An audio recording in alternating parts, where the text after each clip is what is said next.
start the recording. Um, For what that's yeah, worth. see how that goes. I guess, we can go through what we talked about before, or if, Jennifer, Amy, if you guys have questions and you want to guide us through tonight, that's fine too. Focus on questions that you might have. I think, Amy, you got back to me on where you were, and you started at semester, right? So, Yeah. what, Yeah, we actually just finished our truss builds. The kids did the model ones that Project Lead the Way has them do, and they tested those. And actually tomorrow we're going to test the ones the kids made. Okay. okay. And I have a question. Can you hear me okay? I don't have my headset Yeah. on. Oh, no, we're great. Okay. Um, the Adam, I think you build the truss tester. Is that correct on the Vex kit? In the summertime we do. Oh, okay. So we had the kids build their truss testers, and they did a great job.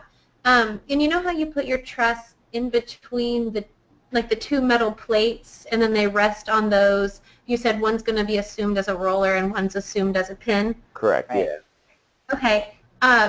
So should I move those bolts so that when we put the kids' trusses on them, those they rest on like the edges of the kid's truss to be like the most accurate as possible? Yeah. I try I'd to, make an improvement. Yeah. when I designed it, we always have them so that the joint is as close to the pin as possible. Because Okay. if it sits, further in, like the Mm-hmm. member, if it sits in further here, it's going to bend very easily and it'll break Yeah. at that point rather than the whole structure holding it. So we try to, whatever the pins are, I just measure that distance and I say, this is the length it's going to be.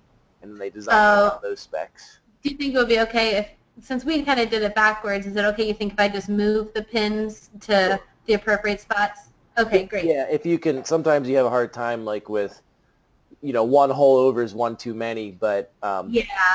a lot of times you can, like I've increased the diameter, like put a washer in there or something in order to help Oh, give you a little bit more space. okay. Yeah, if you put a Okay. collar on it, do you know what I mean by collar? Right. Amy, Yeah, if those you little put, black things. well, even wider than the black things, there are collars that go on the axles, Mm. and those Okay.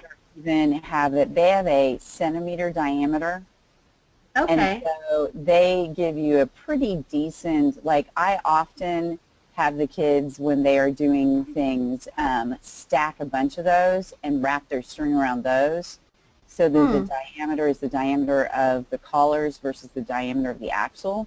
The Okay. axle square, not round. So it gives you a round axle and it gives you a centimeter that you are working with, which is just a little more calculatable than that tiny, tiny, tiny axle. So Yeah. that's how I enlarge a lot of things that we work with. So you might try that, just put that on, and they fit on the screws. Okay, thanks. I had somebody today from like Project Lead the Way come and people from Chevron. You know, these people had given our schools like $80,000 and they were just coming in Wow. to like make sure we were doing everything right. It was so intimidating. Well, That's super cool. I think the more people yeah, come in, the better. yeah, Yeah, that's true. That's true. yeah. That's that's really nice that they're giving you that money, but hopefully they realize like this is your first time through. Yeah. It'll get better as you But the kids, go.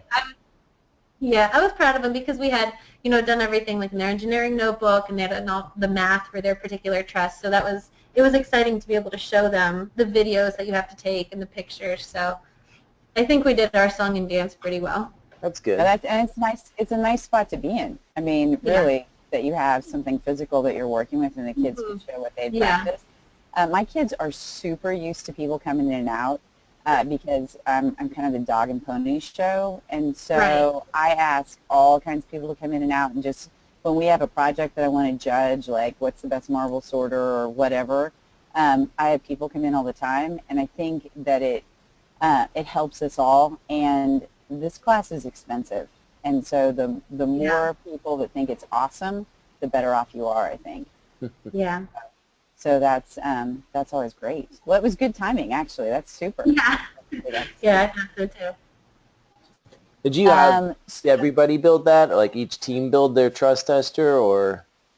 I only have 10 kids, so we built 2 trust testers, but I divided the kids into 3 groups. Yeah. So, Yeah. 2, 1 group of 4. But I think if I have that small of a class next time, I think I would have each group build their own trust tester. Okay. I would just say like a way to, because they're always looking at trying to eliminate time, they, Mm-hmm. have the teams build like one together. I think like what you did was probably pretty good. They don't really need too Okay. many of the trust testers. And a lot of Right. times while you're doing the testing part of it, another group is doing the math part of it. So they have, there's other stuff to be done at the same time.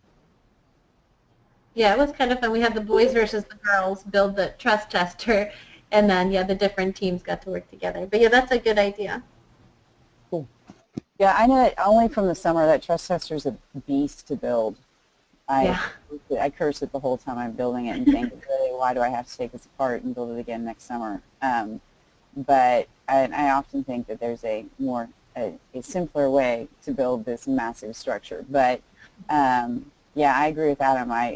Often my aides become really good at building because I have stuff like that, just because it saves us some time. So Jennifer, you're with us. Where are you at? She's with us in spirit. Yeah, I know so. And then Tricia, you joined us. Where are you at right now? Wait, can you hear me? Yep. Yeah. Okay, so I'm on Fisher. I'm in the Fisher Tech. I'm in the programming unit. Many of my kids are through 3.1.6 and have started on 3.1.7, which is the elevator project you suggested. I have about 3 groups that are hung up on 5 and 6 with what appear to be equipment issues. So I'm not quite sure exactly what's going on, but I don't know if my USB cords have gone bad or anyway, there's a couple of them that haven't progressed quite as fast, and I think they're getting a little bit frustrated. I keep swapping out the little controller. There's a Robo TX controller, and just trying to find the problem, because sometimes the software will shut down. Sometimes, I don't know, it just seems like there's a little phantom something in there. So I've got, like I said, I have 10 groups. I have 7 of them that are kind of onto the elevator, and then about 3 groups that I'm trying to drag them through 3.6 with a few problems that I haven't been able to help them resolve just yet.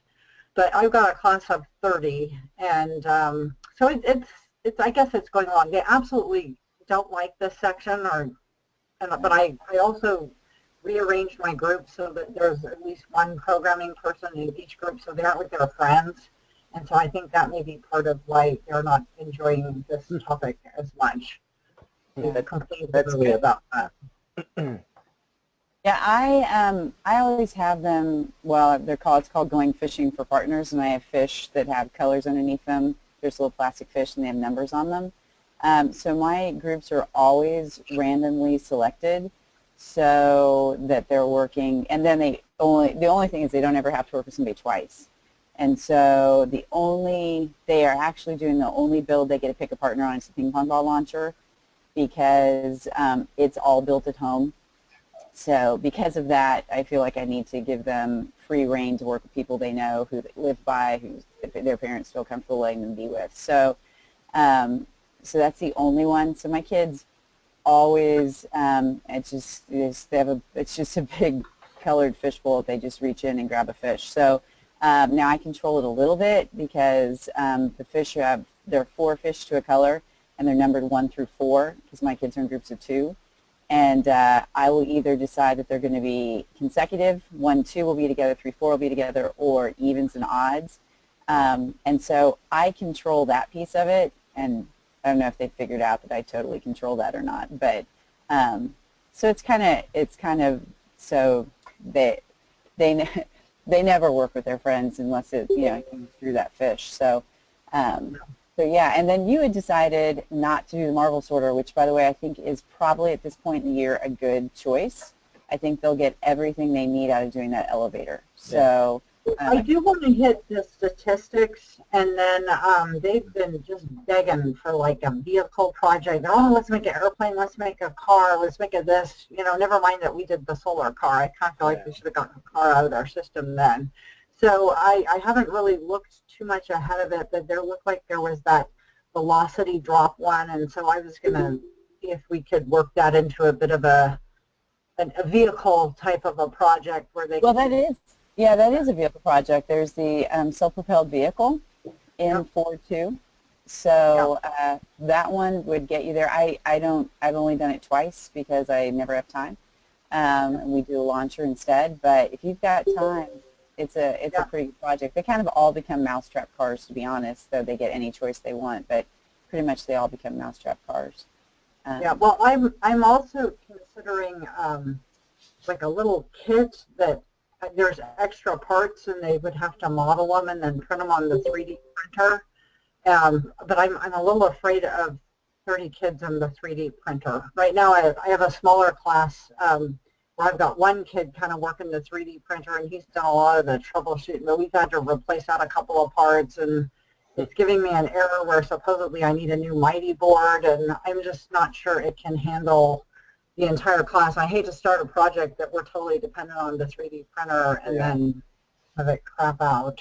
Yeah, it's a lot of the 3D printers are really nice, but you know, if you're having a whole class print a part for it, plan on having weeks and weeks available for that to happen, because there's going to be lots of errors, and it just takes a very long time to print this stuff. Yeah, well, they're all itching to do it, but I'm not super familiar with it either, and it has been plagued with a clogged nozzle that got replaced and a whole bunch of things that got replaced. But I think it's kind of up and running now, but we're still getting weird error messages. So Yeah. I don't know if it's ready for the whole class just yet. Okay.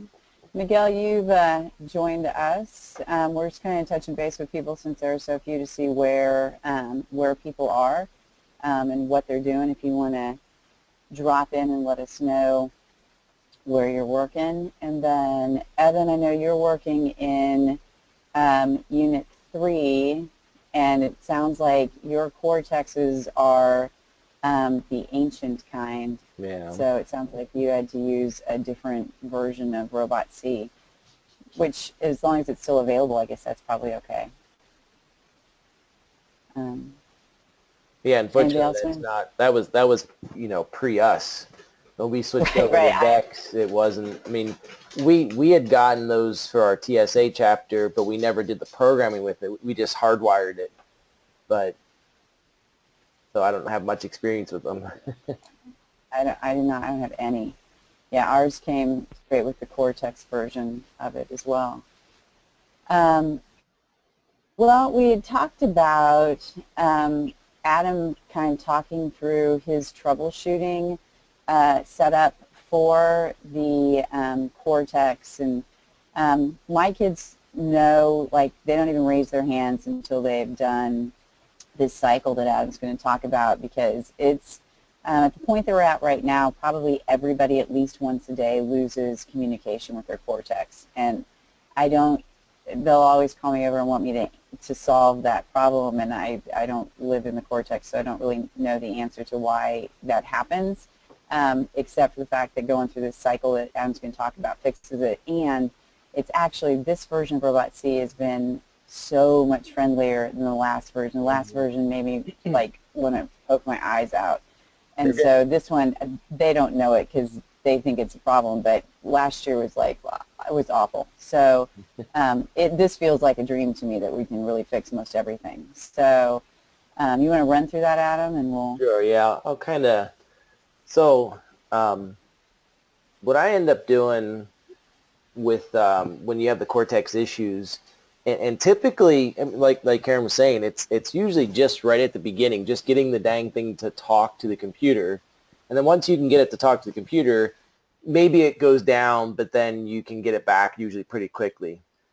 So we deal with this in the summer where you have different platforms. You have Mac computers, different versions of XP or Windows 7 or whatever it might be. So, but it's pretty much the same process you can run through. I kind of wrote down a list of 10 steps that I take as I was thinking about it off the top of my head here.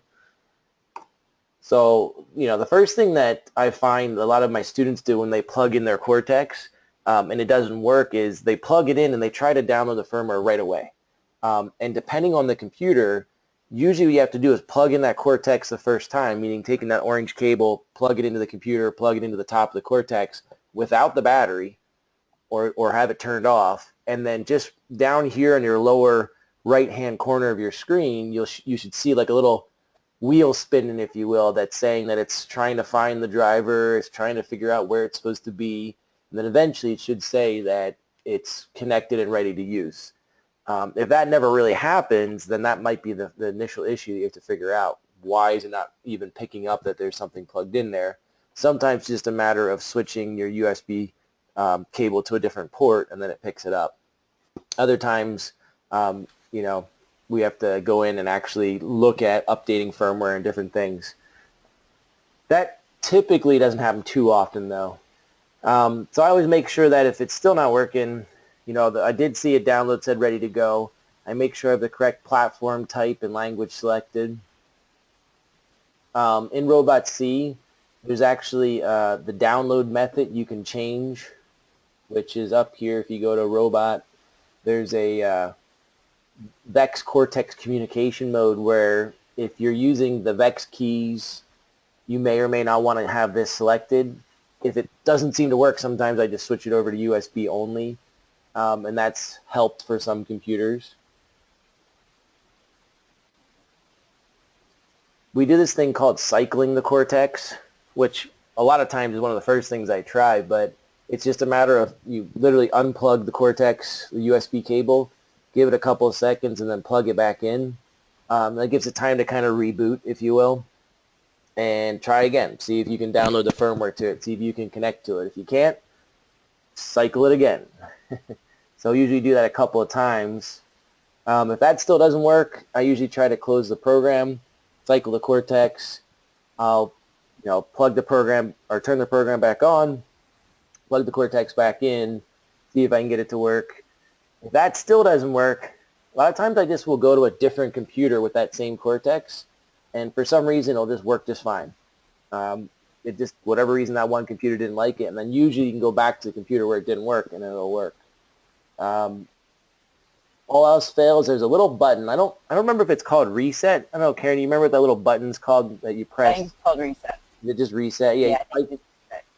You need like a needle or a pin or something like that. You press that button in and just make sure it's unplugged, no battery in. And I hold it in for like 20 seconds, and I let go and plug it back in and try again. There is a number you can call. It's at Carnegie Mellon, and it's kind of like their help desk. They only want to deal with connectivity issues. They don't want to deal with, I've got this program and it doesn't seem to be working. That's robotc.net. That's where you go to that the forum and try to post it. But if you can't get your Cortex to connect, this is the number you would call. And then after that, if you can't get it to work, basically just smash it and buy a new one. But I've never... Yeah, $250. Sometimes it might be the only thing that helps, but I've never made it to step 10. So I've gone through all these steps before and just couldn't figure it out. So I called Carnegie Mellon, and then they have always been able to figure it out for me. A lot of times it just has to deal with it used to be, I don't know if it still is this way, but a couple years ago when you plugged it in, it used to pick it up as your smartboard. So we'd have to go in and disable your smartboard software in order to make sure it picked it up properly. But I think it's got that running fine now. I don't have smartboard technology, so. They said, when I talked to them this year, they said that Smart still impairs it. Okay, so that might be something. Which is a bunch of engineers probably most educators have Smart technology of some sort on their computer. So I actually have it off of all of my engineering computers just because and like Adam said, it used to completely disable it. Now it occasionally will pick up the Smart instead of the Robot C. And they said that they're working on it, but it's still not completely exclusive. And I don't know that they care that much. I don't think it's a problem for them. I think their solution is just don't have Smart technology on it. The other thing I've gone to them with this year is there have been some weird errors that come up that I've never seen before that talk about kind of the system in the middle of a kid's program. And often as soon as you say program, they're like, nope, this is not our deal. But they've helped me through a couple of weird errors that we've had to kind of redo the core text to fix. So you can also call VEX's helpline.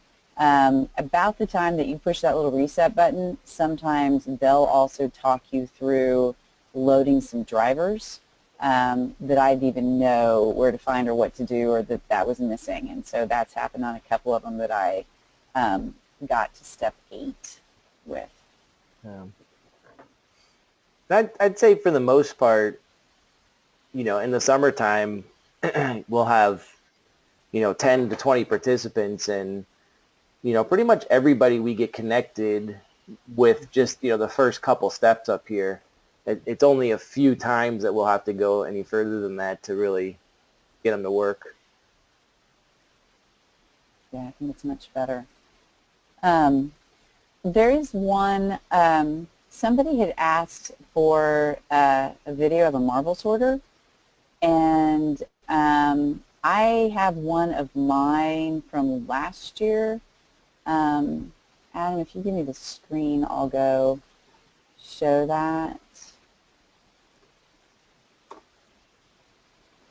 There you go.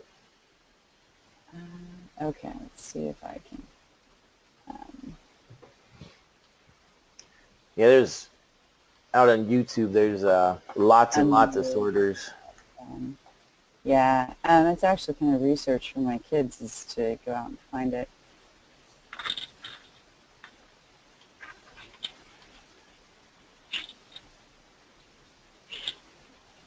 So this sorter is sorting aluminum and plastic, the clear acrylic, because my kids have an option to do just 2 marble types as long as they can get the sorter to count 10 marbles. And so the aluminum weigh just enough more than the clear, that the little push that the bottom turnstile gives lets it drop straight down, and the acrylic actually go past that little wall.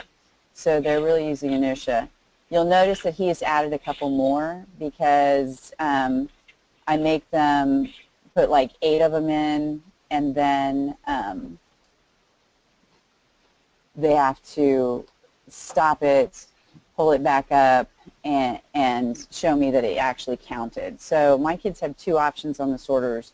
Either that they use aluminum and clear acrylic, but the mechanism has to know how many marbles they've gone through. So it has to terminate at 10, and not 10 cycles, but 10 marbles. Or they can sort steel, aluminum, and acrylic, and it just has to cycle through 15 times. So if I put 13 marbles in, it'll cycle 15 times and be done, because it doesn't have to empty and a marble or the same thing. So that's the variation that I put on the sorter, just to give them some options and see what they can do. And then as soon as I get a group that kicks out 2, I'm like, okay, now go out a 3rd, and it kind of gives me a little bit more to have them do.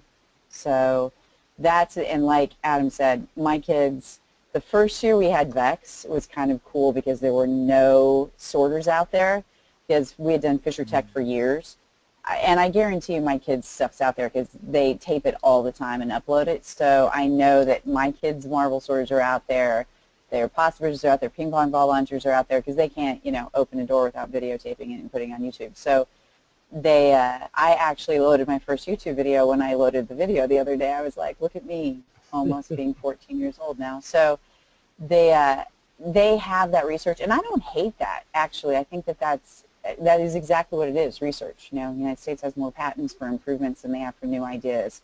The part that you saw that was that black piece is in the gear kits, and my kids have cut every other one of those fins off on almost all of them, because it's a perfect sorter width when they do that. So that was a sorter. Somebody asked to see if they could see what one of those looks like. But again, YouTube marble sorter, and you will see a million of them. Tricia, Germany has a YouTube that I know of, because we used to have YouTube blocked at our school, but we could get the German YouTube, and it has a ton of Fisher Technic marble sorters out there. Unlike our YouTube doesn't have as many anymore, so that would be a place that you could go. So, questions from anybody about Robot C, Cortex, how we accomplish this, what's going on with that? I just got another classroom set of them because I'm going to 3 classes next year, and was reminded the sheer quantity of stuff that comes in little tiny boxes that I have to unpack before next year. So all those screws. I know, so many little pieces in plastic. So, and not quite as bad as Fisher Technic was, but still a lot of recycling. So, any questions on Robot C before we start talking a little bit more about fluids? Okay, move on. I'll go ahead, Adam, and jump to the hydraulic power. We did fluids and we did the pneumatics. Fluids, remember, is the umbrella for both pneumatic and hydraulic. Pneumatic being gases, which are compressible and really behave much like a spring in their conveyance of power, and now hydraulics, which is a liquid. And unfortunately, we are pretty cavalier about using the word fluid and liquid interchangeably. And so I have to catch myself not doing it and catch the kids, and they catch themselves not doing that as well. So hydraulic power is talking about a static use of liquids. So this just kind of talks about everything that we're going to talk about in this PowerPoint. So last time when we did pneumatics on this screen, there was a spring, because it talked about how pneumatics gases were like a spring, and that you could compress them and then work from there, whereas liquids really behave like a solid. When we talked about levers, for example, you're going to see some pictures in here that if we took a piston out and replaced with lever, we've seen that same picture back when we were doing mechanics. In fact, we're going to talk mechanical advantage here. So this is going to, I like that this comes at the end and we can come back around to all the mechanics stuff again. And my kids, every test have a cumulative section on it, so they've seen it again and again and again, but I like that we kind of get some wrap up here. So, little simulation there. We have, every other year, we have a simulation of, at prom, of a car crash, where we get a couple of cars from a salvage yard and have some of our drama kids simulate that they've been in a drunk driving incident. And then the fire department comes, ambulance, Jaws of Life, cut the kids out, and take some of the kids off in the ambulance. It's super powerful on that side of things. But while the fire trucks are there and the Jaws of Life are there, I have permission to have all my POE kids come down after that assembly. We do that outside assembly just for the juniors and the seniors. But after all those kids go back, all of my kids stay, and the fire department goes through everything that they have, the piece of equipment that they have on their truck that is pneumatic or hydraulic. And the Jaws of Life are, if you've ever had an opportunity to watch Jaws of Life work, because in this kind of role play, they cut the door off of a car to get in, and then for my kids, they go in and show, cutting through the door frame with the Jaws of Life, and it's pretty amazing how powerful it is. But just talking, putting the ladder up, and they do that and talk about what that has to lift and how much that ladder weighs. It's pretty impressive. So if you are near a fire station or you have the ability, a lot of times our school has a big track. A lot of times the fire department comes over and their guys work out on our track. So they bring the fire trucks with them when they come. So it's not too out of their way. Obviously, if an emergency came, they would have to leave. But this is a really good display of hydraulics, and almost everything they have is hydraulics on the truck that they use. One of the when you're comparing hydraulics versus pneumatics, one of the things I talk about is imagine if that fireman was walking up the ladder and these cylinders, instead of being hydraulics, were pneumatics. And what would end up happening to the ladder is it would just compress and go down and down and down. And then as soon as they stepped off, it would spring and fly back because that gas is being compressed. But because it's a liquid, it maintains that position. It doesn't compress. It doesn't move on them. Well, we saw this slide basically on the pneumatics PowerPoint as well. And so we talked about, it's a non-compressible liquid, it's slower and smoother. Talk about probably all of the dinosaur stuff they've seen or animatronics they've seen are probably hydraulic. Target's doors, like their doors are pneumatic. So if you go to Target when there's not a lot of people around and approach the door, you can actually hear it hissing when it opens and closes. So that would be a way to look at that. But so here's kind of the distinction, but this is a super important distinction. On the end of course exam, my kids told me last year that there was a problem that they literally knew the answer to because it described the system, and in it talked about the PSI of the system, and they knew, and I can't remember if it was hydraulic or pneumatic, but whatever it was, simply stating that whatever the pressure in the system was identified for them that it was either a pneumatic system or a hydraulic system. Remember we said that pneumatic systems work 100 PSI or less, and so this is far grander than that, so something to kind of pay attention to is that distinction.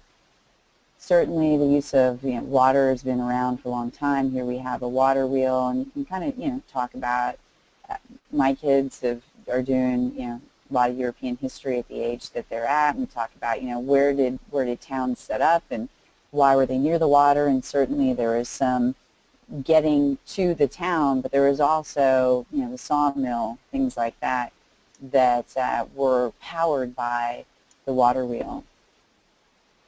So, and then the kids have all seen aqueducts, and we talk about just, the phenomenon of bringing clean water in and taking wastewater out at this point. I mean, there's still civilizations that don't do that. So, and they have aqueducts that they created that are still functional. So, pretty impressive. If you have a science museum near you, or you're fortunate to have a dam near you, almost every science museum has a water turbine of some sorts at it. The Oklahoma City, I'm going to go teach at OSU again this summer to train teachers, so if anybody's going to session 1, there's a chance of teaching you at OSU, but they have one of these propellers, and those fins are 6 feet long. So if you have a chance to see that, or you have a science museum near you or a dam near you, and you can get a kids to go see that, it's pretty impressive to see how massive that is. And we talk here about the fact that we're now talking about not a static system, but a dynamic system. The flow of water, and when you were doing renewable energy, you talked a lot about dams and hydroelectric power, and so you've had this conversation before, but talking about the moving water and how we use it, and the static, which is what we're talking about when we're talking about that static fluid that I was talking about. It doesn't compress; it stays in there. So all of the equipment that we see here, this looks like it must be some kind of logging equipment, but that fluid pressure allows it to have a lot of mechanical advantage. So it's usually industrial. So Pascal's law, we've seen this before. We saw this in the beginning fluids PowerPoint. You saw it a little bit in pneumatics. Now you're going to see it in hydraulics as well, and that's because Pascal's law works for any fluid. It does not have to be a gas. The Gay-Lussac, Charles, and Boyle's law, those were all versions of the ideal gas law, and so that's what I talked through last time we met. That has to be pneumatics, has to be gases. Pascal's works for both, and we kind of recognize this picture. It looks a lot like the picture we saw with the levers. If I move this, that moves up. I have a great big syringe and a little tiny syringe, and I fill them with just water with food coloring in it, and let the kids push down on the little tiny syringe, and it moves the great big syringe not much, and then they push down a little bit on the great big syringe and vice versa. So it's a pretty easy display, not very expensive, just some tubing and 2 syringes. I asked for some syringes, and the school ordered me like 4,000 of them, as it turns out, so I probably could send everyone their own syringe if they needed them. But so this is, again, pressure equals force over area, and pressure's PSI, pounds per square inch, forces in pounds, areas in square inches. So again, those units really displaying for you what's happening in this. So if we are in a static system, then we've got Pascal's law, and that's a nice reference. If we are talking about liquid flowing, then the question is, how fast is it flowing? And so the flow rate is asking us about the volume, right? How much is going through. The flow velocity is talking about how fast it's traveling, right? Just like any velocity, distance over time. So here are some symbols. Q is flow rate in gallons per minute, or cubic inches per minute. Flow rate is, or flow velocity is capital V, feet per second, inches per minute, and then area, depending if we're working feet or inches, whatever we're working with there. So we, my engineering students and I all love Mythbusters, and so there are some really good Mythbusters that talk about flow rate. So Q equals V times A, which, again, if we were to look at, we have Q, which is cubic inches per minute. If we want to take inches per minute, we'd have to multiply by square inches to get cubic inches per minute, so that's where we can get there. If you have kids that work at a swimming pool, I have a couple of kids who are lifeguards, and almost all of the filters, the big tanks, chlorine tanks that are on the pools, have flow meters on them. So that'd be a place that they might see a flow meter attached to the mainline hydraulic system. And so this is just going to run through this particular problem, really just flow rate. Now, when we're talking about flow rate, we usually do talk about gallons per minute, which is great, except for the fact that we are also talking about a unit of inches in this problem. So we need to get all in the same unit, which means we need to convert gallons to cubic inches per minute. And this conversion is one of the conversions that my kids have to memorize. Oh, sorry, we're under a tornado warning, so the announcer just happened, and I just wanted to make sure that they weren't sending us all down to the gym for down to locker rooms for safety. So this conversion, 1 gallon for 231 cubic inches, is not on the formula sheet. So it is one of the things my kids have to memorize. 6 steps of the design process, this particular conversion. And I tell them it's kind of like most of the kids know, like how many feet are in a mile, things like that. I'm like, this is just one of those things that you're going to just need to know. So putting it into cubic inches per minute, this particular PowerPoint has some pretty gross, significant figure rounding. So if that bothers you, you probably want to work these out and have those numbers ahead of time. I kind of work through it, but it's going to work through, come up with the velocity. So again, we saw this elephant and the mouse, right? We saw this when we were doing mechanical advantage with levers. So force out or force in, we've seen that. So what we need to remember is we've got this closed system, and the pressure in the system is the same everywhere. So this kind of looks like my big syringe and my little syringe. So force of 100 pounds, remember that pound with an F represents foot-pounds. We only use pounds as a force statement in POE, so you can assume that all of our pounds are force statements. So it's a little inconsistent with where that F shows up, so I try to not pay a lot of attention to it. I talk the kids through it, they know why it's there, but it's a little inconsistent throughout the curriculum. So it says, first of all, what's the pressure in the system, how much force can the output cylinder lift, what's the mechanical advantage. There's lots of things that we can find here. In the fluid problems, they have a couple of questions that look very similar to this. Again, I really like the technique, listing everything you know, everything you want, writing down generic formulas, filling in the formulas that you need. So the first thing they're going to come up with is the pressure, right? And this is just Pascal's law. So there we have, once we know the pressure in any part of the system, we know the pressure in the entire system. So we knew the little cylinder, but now we can talk about the entire system's pressure. Once we know the pressure anywhere, we can use it in the cross-sectional area to find the force, or we can use it in the force to find the cross-sectional area. So that's what we got here.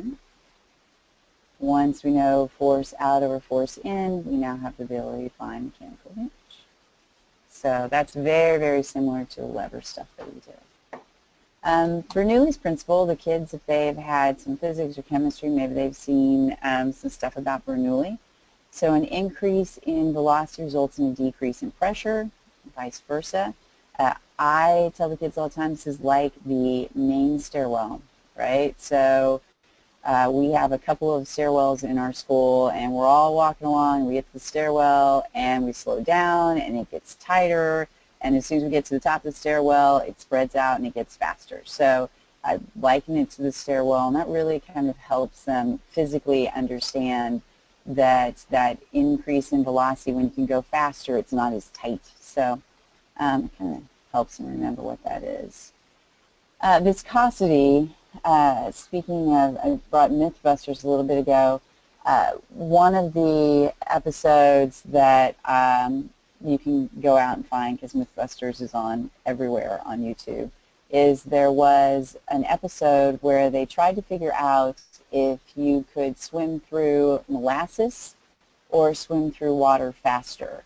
And I asked the kids why that is even a conundrum, because certainly, we know that slow is molasses. We talk about the fact that syrup is thicker, so wouldn't it be slower?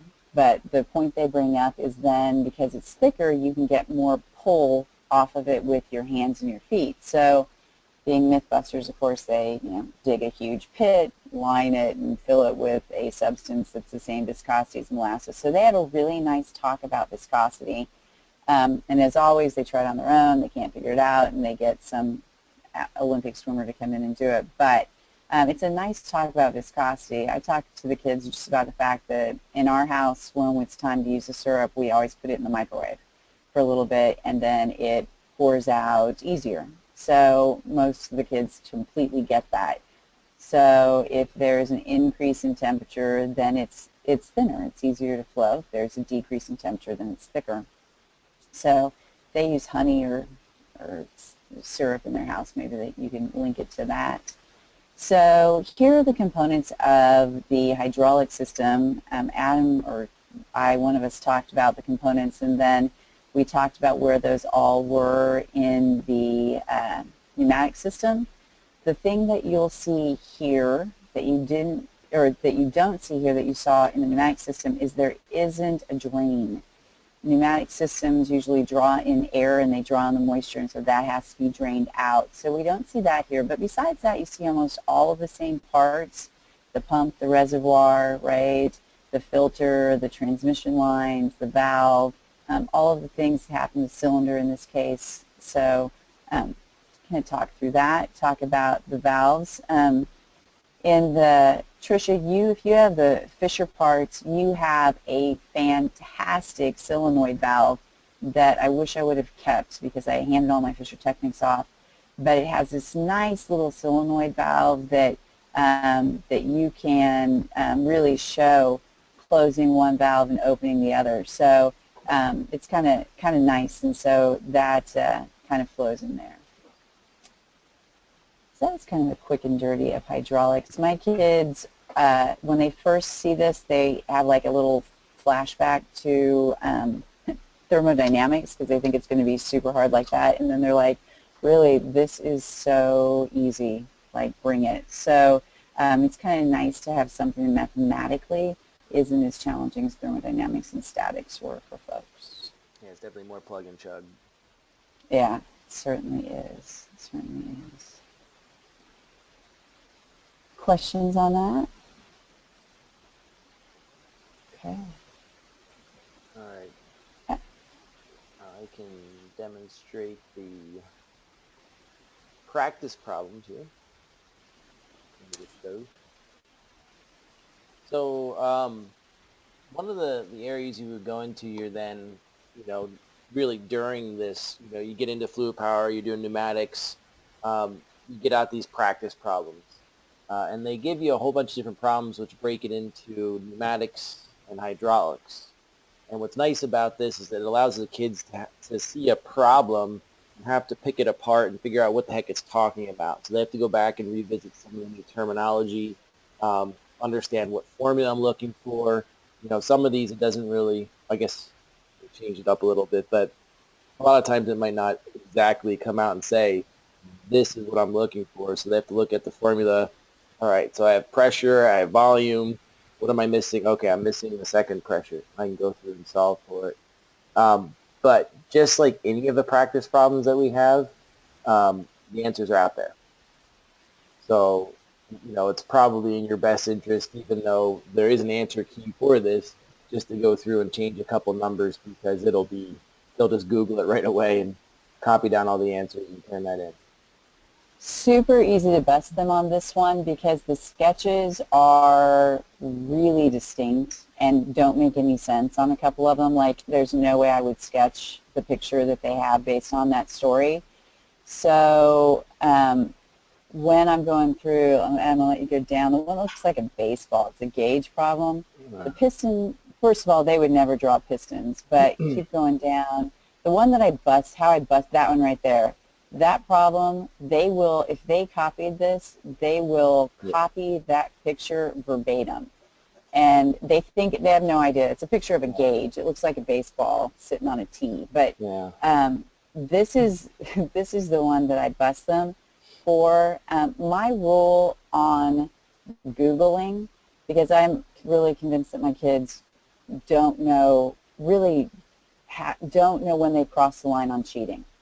And they really see Googling as a resource. And I have to be honest, when I'm stuck on something, I go out and see if I can find a problem like it as well. So my rule is that anything they go out and search on the internet, they have to give me 3 resources that they checked. And then they have to combine whatever answers they find into their answer. But if they produce an answer that I find on the internet and they don't reference that, then I know that they're well aware that they're cheating because I've given them the option to go out. An example is there's a guy named Miguel who has all of his stuff online, and no matter how many times I tell Prodigy the way to take it down, it's out there all the time. And so he has this famous one, like, when to use a compound gear train, and his answer is in a ship so everything goes the same direction, which is such an asinine comment, and the kids have no idea what it means, but it is like really early in the school year, and it's super easy for me to bust them on. So I right away know who's copying. So use the pictures because you can't, the math is the math, but if there are diagrams, which is one of the things I love about diagrams, they don't understand it enough to change them, so they will out them right away. Yeah, or just copy paste it right over.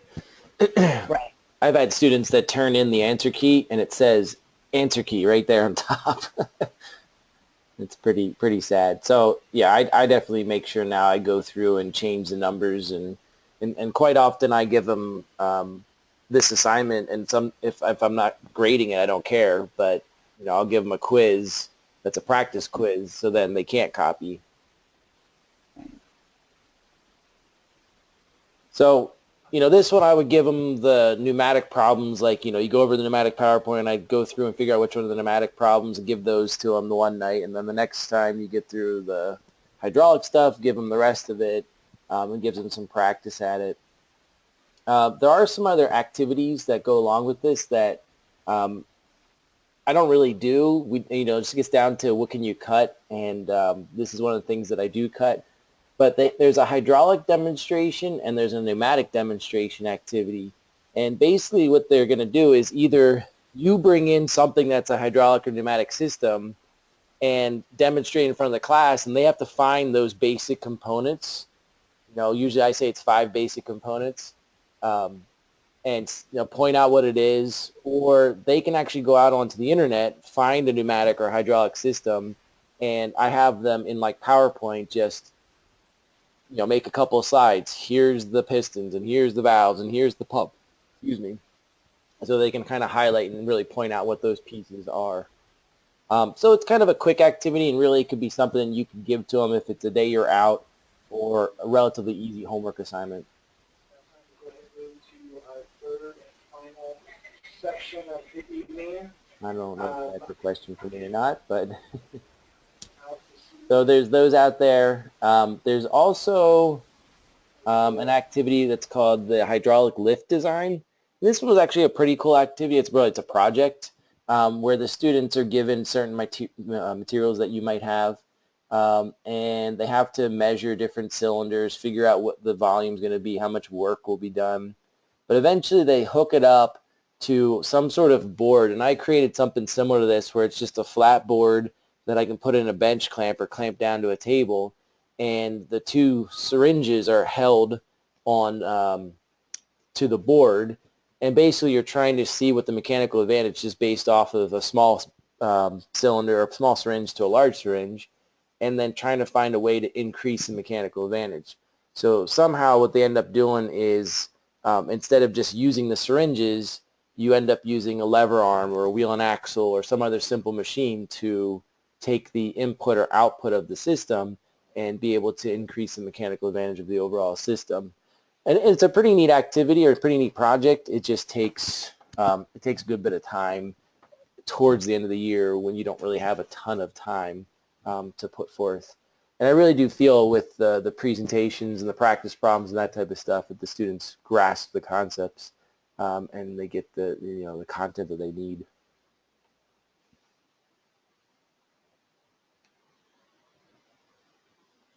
Yeah, when I have those kids come with the fire department, that little hydraulic stuff, and we just run through those components because we just do it with the jaws of life. And so, or the ladder lift or whatever they're doing. So if you get that opportunity, you can just run through that as well. And, that whole event takes me a half hour because it's already planned. But I also don't, time is precious right now. So, and every year I think I'm going to cut it earlier and not have to cut so much at the end, and then the end comes and I don't know what happened. So, but it is what it is. So I can't even blame snow days this year. So, but I also don't do these. Though this is kind of, I have done this when I kind of have the same setup that Adam has, just so everybody could put their stuff on one kind of display case kind of deal for that. Tricia just sent everybody an email that has, Tricia, you want to tell us what it is that you sent? I had put it in the chat box and somebody asked for the recycling videos, but someone had mentioned that they were still on the recycling chapter. So I had actually found a bunch of recycling videos. We actually started with our local recycling people, but they basically had a trash sorter that's practically a parallel to your marble sorter, only it sorts trash, of course. But, and then there were like a whole series of recycling videos. So it's a resource or you can ignore it. But fascinating videos, some really interesting ones there. How they recycle the like computers and stuff, that was very interesting, and the plastic recycling one in China was just fascinating. So anyway. Thanks. That's nice. Nice resource. Okay. Cool. Thank you. Anybody else have questions out there for the greater good?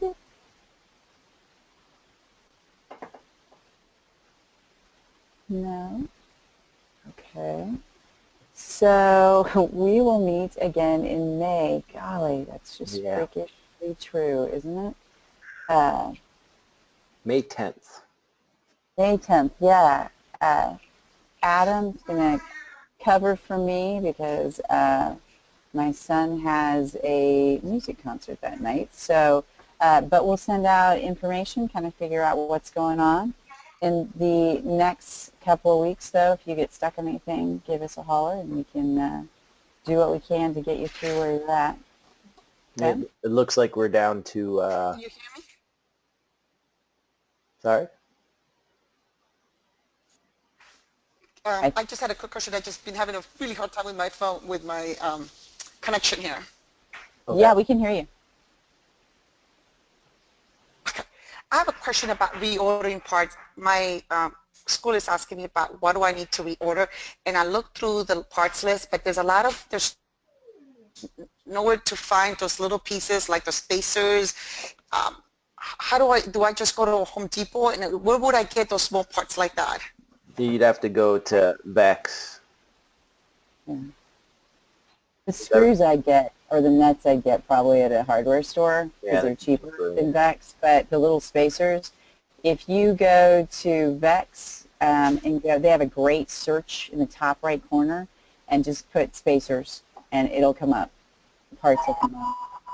And they're quick. Like you get their stuff in like 2 days. Now, okay. Also, what about with trusses? You know, the balsa wood that I use is the one that is recommended. It's very thin, and my students kept breaking it when we did the lab. Do you use that one, or do you go to like a little bit bigger diameter? Do I you? use what they Yeah. have. If you're using the Vex tester, they have it designed with a 3/32 because of the force sensor can only break up to like 50 kilonewtons or 50 newtons. So if you go too large, it might exceed that range and damage the force sensor. Well, we were breaking them at like, I mean, it was only using like 5 to 8 newtons, and they were breaking. I mean, we were not close to, you know, the max. I've done it with bigger pieces because at summer training they bought me the wrong balsa wood, and it's not good. So I've done it with the next size up, and it's too much. So they have to be super gentle with it though, because it's fragile, because they'll accidentally break it. So I have done the next size up again because the people that ran the Hobby Lobby and bought me this stuff just bought the wrong size, and Adam's right. It gets too tough, and it won't break. And some of that depends how long your glue sits. You know, if it pulls away at the joint or it actually. And I let it sit overnight, so it's usually pretty strong. Okay. Yeah, if you're really worried about it like this, the trusses that they're building aren't strong enough, you know, and you wanted to step it up to the 1/8 instead of the 3/32, then I would just watch as the force sensor goes. If you see it getting close to 50 newtons, I tell the kid to stop and make sure that they don't, you know, exceed that range and break it. Okay. All right, thanks. Sure, no problem.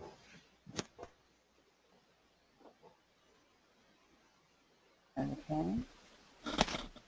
Okay. So I think Adam's right. I think we have, what, 2 more meetings, Adam? Looks like 2 more, yeah, May 10th and then May, what would it be, 24th? 24th? Yeah. Yeah. And I then will join you as somebody who's done with school because we end on the 20th. So. yeah, I still have 2 more weeks after that. I know. We started the second week of August. Yeah. It sucked. Anybody else? Cool. Well, we'll see everybody then on the 10th. Okay. Bye, guys. Let us know if you have any questions. Thank you. I think